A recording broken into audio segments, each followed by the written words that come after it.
Our next speaker is Adam Scully, Senior Portfolio Manager from Alexander Funds. His presentation topic is Generating Income for Retirement, Risks and Opportunities Amid Rising Interest Rates. Alexander Funds provide investors with access to opportunities in the fixed income credit markets that they wouldn't otherwise be able to achieve through larger institutional funds. The Alexander Credit Opportunities Fund is a weekly priced fixed income credit fund. The Alexander Credit Income Fund is a more conservatively diversified portfolio of Australian fixed income credit assets with daily pricing. Adam has more than 15 years of portfolio management experience, with 10 of those as a senior portfolio manager within the credit markets. Previously, he acted as a senior portfolio manager at the Victorian Funds Management Corporation. Welcome to the presentation, Adam. Thanks, Angelina. Appreciate it. Looking forward to having a chat with everybody. Look, today I wanted to cover off on a couple of things. First, just give you a brief introduction to who we are, and then going to talk to our perspectives on the Australian economy and how we're thinking about the world as it pertains to the Australian economic environment. And then we'll move on to just talking a little bit about how credit can perform a useful role in investor portfolios and what its advantages are and sort of how it fits in. So just to give you a brief introduction to Alexander Funds, we're a credit-focused asset manager. We've been around since 2009, approaching 750 million under management. We have two products, the Credit Income Fund and the Credit Opportunity Fund. The investment philosophy supporting both funds is exactly the same. They just come in slightly different shells, with the Credit Income Fund having slightly more restrictions around how it can invest and therefore a slightly lower return profile. But everything we do in terms of constructing those portfolios is exactly the same. So moving on to how we're thinking about markets and how we're thinking about particularly the Australian economy, I think it's worth just having a look at what's happened over the last few years. And I think what will come as no surprise to most of the participants on this webinar is that the biggest influence on markets over the last few years has been the sustained rise in inflation and the resulting monetary response that's required to be implemented in order to combat that inflation. And why has that occurred? Well, if you think about what the prior sort of 30 years had looked like before 2021, we'd really been in an environment of sustained disinflation as globalization and a few other secular trends help support lower and lower inflation over a very, very long period of time. And then COVID occurred, and economic lockdowns came as a result of combating COVID. And as we came out of those lockdowns, some of those longer-term secular trends changed. So we went from an environment of globalization to one of deglobalization, in addition to just a huge surge in demand as people across the world, including in Australia, sort of let out of the house and able to begin spending again. And as a result, we saw inflation began to tick up quite substantially. Now, as a result, a monetary response was required in order to combat that inflation. And what you can see here on this chart is we're just looking at the Australian CPI, which is the top line, and the RBA cash rate, which is the bottom line, over the last 3 years. And you can see there that inflation started to rise in the middle of 2021. And central banks globally, including the RBA, were a little bit tardy to respond with initially classifying the initial rise in inflation as cyclical. And what that meant is that they've had to raise rates significantly in a relatively short period of time in order to combat inflation. And the RBA has been very direct around their core objective, and that is getting inflation under control, because if it becomes entrenched, it becomes harder to solve down the track, and it hurts the people in the economy that can afford it the least. So they've been quite clear on what their objective is.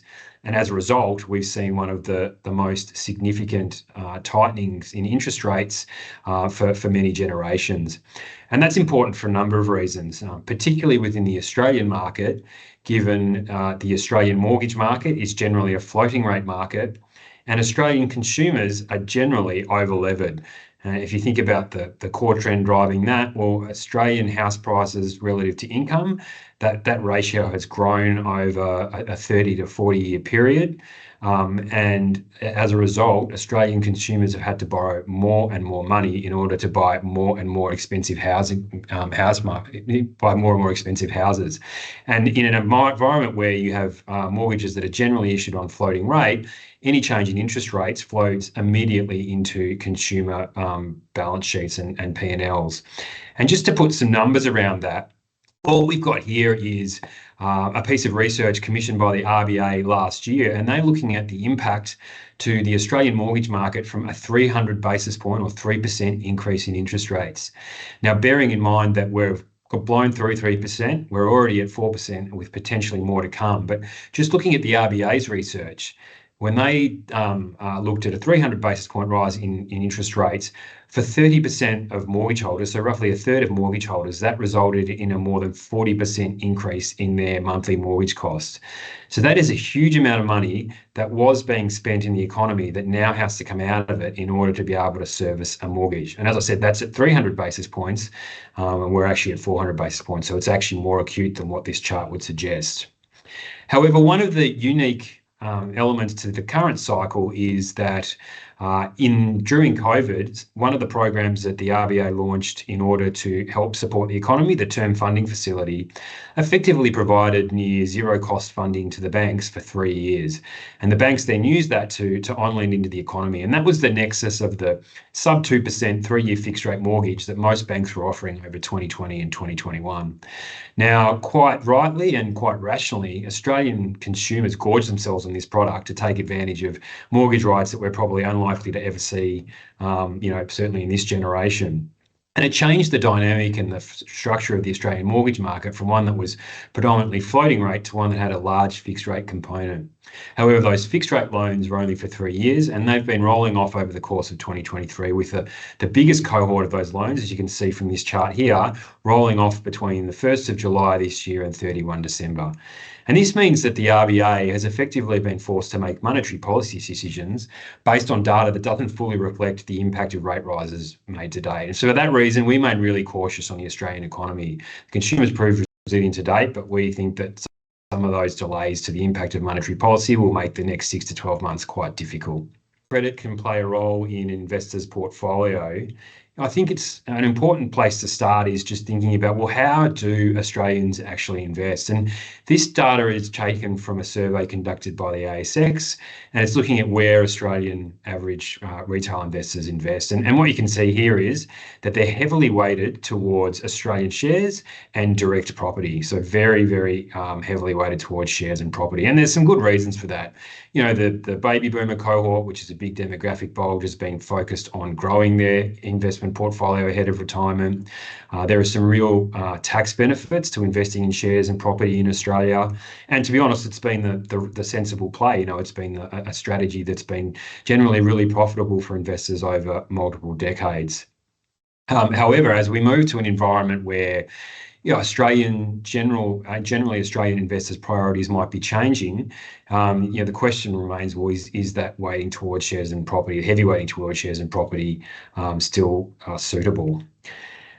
And we talked about this, but how's it worked? If you look at the ASX returns over the last 10 years, the income component of shares has been reasonably steady, but obviously the capital component can be quite volatile from year to year. And that's important when you think about, for older investors, and again, looking at the same survey around what investor priorities are, but as people move towards and into retirement, incomes becomes a much more important objective for their investment portfolios. And there's some survey data here that helps support that argument, particularly for investors that aren't at the very, the high net worth category. So for those in this survey, splits them into the top 20% and then the bottom 80%. You can see there for the non-high value investors, they have a real preference for stable and potentially even guaranteed returns, given that they're likely relying on their income from that portfolio in order to sustain their lifestyle. So steady and sustained income is a core objective. And I think, as the Australian population continues to age, it will become more and more important to more and more investors.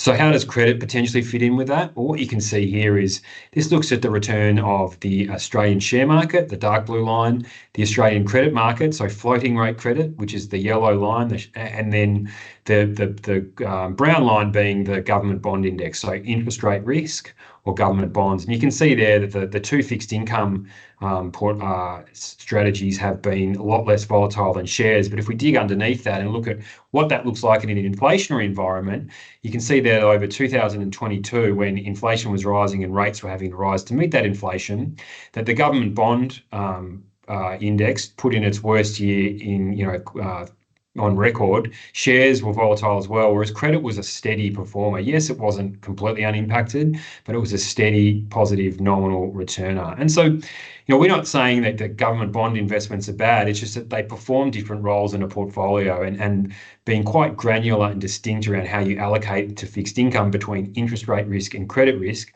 I think is important in terms of portfolio strategy, and will continue to be more important as more and more investors move into that retirement phase of their life and are looking for a steady income.